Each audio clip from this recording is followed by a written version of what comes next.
This is the luxury world. Get inspired with us today and tomorrow. Despite shifts in the luxury watch market, Rolex continues to be a leading force. The brand's strategy of limiting production fosters a sense of exclusivity, driving up prices. However, this has led to an artificial demand bubble in the resale market, which is showing signs of bursting. Changing consumer preferences and economic factors have also impacted on the luxury market as a whole.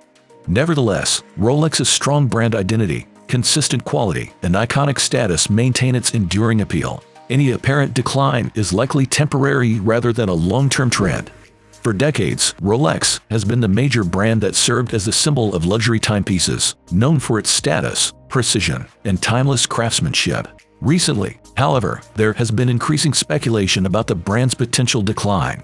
In this video brought to you by the Luxury World, we will explore the factors behind these perceptions, including the complexities of the luxury watch market, changing consumer preferences, and the brand's strategic choices. By examining these elements, we will determine whether the claims of Rolex's downfall are valid or simply overstated in light of industry changes. If you have not subscribed to our channel yet, we recommend doing so to stay updated with our future video releases.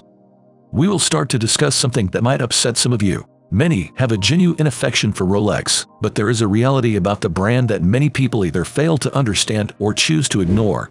Today, we are going to explain why Rolex is not as special as you think. Rolex watches are not scarce. Let us start with the main issue. Rolex produces about 1.2 million watches a year. In comparison, Tag Heuer produces around 750,000 per year, yet people often claim tags are overproduced and flood the market, reducing their value. Rolex produces nearly double that amount. Compare this to Patek Philippe, which makes only 50,000 pieces a year, and Audemars Piguet at about 35,000. Despite this, many of you believe the perception rather than the reality. Before the pandemic, you could walk into a Rolex authorized dealer and buy almost any watch you wanted, often at a discount. So, what changed? With reduced travel, government stimulus, and increased spending on collectibles and luxury goods, combined with supply chain issues, prices for many luxury items, including Rolex, skyrocketed. Flippers entered the market, and once they saw a way to profit, they exploited it fully. Rolex became the most recognizable watch brand on the planet. The false demand created by flippers and dealers fosters a sense of scarcity that does not exist. Most people do not realize this and continue to believe in the false scarcity. In reality, Rolex produces 1.2 million watches a year, far from being scarce. Moreover, an awful customer service really turns many people off. There is an experience where someone goes to purchase a black Submariner, a three-hand date watch for $10,000 or $11,000, and they feel like they are being interrogated or need to pass some secret test just to get added to a mythical waitlist. They were treated as if they were undeserving of spending $10,000. We all understand this is not a cheap watch and not downplaying its cost, but what they do not appreciate in that scenario is being made to feel unworthy when they are an actual customer. This is not a flipper. Many people can afford any of their pieces, and most of the people are genuine watch collectors. Yet, when you walk into an authorized dealer, some feel like they need to earn their respect to spend their own hard-earned money. It is a horrible feeling for the people who experienced this scenario. Also, all the watches look the same. Almost every Rolex is essentially the same, with just two cases, the Submariner and the GMT Master 2, which look identical. The Day-Date, Datejust, and Skydweller are pretty much the same too. While they look nice, their design is not exciting. When we talk about something exciting from Rolex, it is often just a new dial color. This brand is so boring that we get excited over a change in dial color. Is the finish of a Rolex nice? Yes, it is, and we will not argue that. But it stops there. There is no open case back display to see the movement, and the brushing and polishing are done by machines, which is not particularly impressive.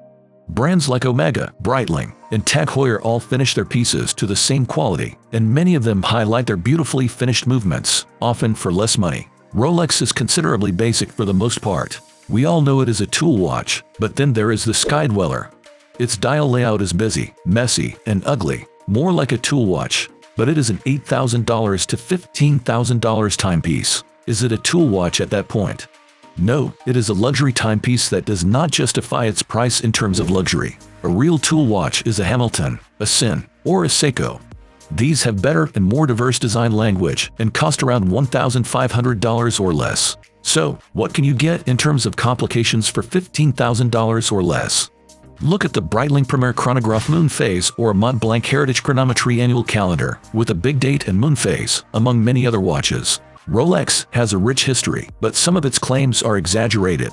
The first dive watch, the first GMT, and the first automatic movement are often credited to Rolex, but they are not entirely accurate. A Swiss watchmaker named Harwood patented the first automatic wristwatch movement in 1923. Blancpain introduced the first waterproof case and dive watch in 1953 with a 50 fathoms and produced the first wristwatch with a date function in 1926, predating the Datejust by several years. The first dual time zone, or GMT watch, was made by Glycine in 1953 before Rolex.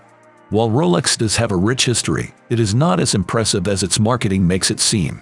Another reason some people have grown to dislike Rolex is that everyone has one. It stops being special when you see Datejusts, Submariners, or Batman on everyone's wrist. There are a few uncommon pieces, but when everyone has their watch, it just does not feel unique anymore. Go to any watch show, and you will see 40 Paul Newman Daytonas, the Rolex watch most coveted by enthusiasts and collectors. Is it really rare when there are 40 of them at one show? Most people with a Rolex watch are not watch enthusiasts or collectors. They have a Rolex because of the hype or the cachet. At this point, Rolex is not a highly respected watch company. It is just a brand. You are paying double what you should for a watch, compared to Tudor, to fund executive paychecks and all the advertising dollars they spend. Sure, that's part of pricing for any brand, but not to the extent of Rolex. Rolex is not good enough anymore as what many people think is based on their first-hand experiences. Rolex distinguishes itself in the luxury watch industry through its unwavering commitment to quality and craftsmanship. Each watch is meticulously engineered to be both precise and incredibly durable. Iconic designs like the Submariner and Daytona have transcended trends, establishing Rolex watches as timeless classics. Beyond their aesthetics, Rolex has consistently pushed the boundaries of horological innovation, from self-winding movements to pioneering new materials. This blend of heritage, innovation, and unmatched quality has cemented Rolex's status as a symbol of success and prestige, making its watches highly coveted and sound investments. Owning a Rolex is not merely about having a watch. It is not a utilitarian object for telling time or a true indicator of wealth. To own a Rolex is to wear a symbol of success. A Rolex attracts attention and desire. It is never ordinary or commonplace. A Rolex is more than a watch. It tells the time, of course, but that is secondary when you have this kind of timepiece on your wrist. Wearing a Rolex opens up a world of sensations previously unknown to you. There are many watch brands and a smaller world of luxury watches. At the top of this pyramid is the Rolex. The unmistakable Rolex stands above its rivals, unmatched by any other. Rolex's boldness is matched only by its watch designs, which are increasingly daring, precise, and powerful. This leaves behind a star-studded generation of models that have aged superbly. What are your thoughts on the topic we discussed in this video?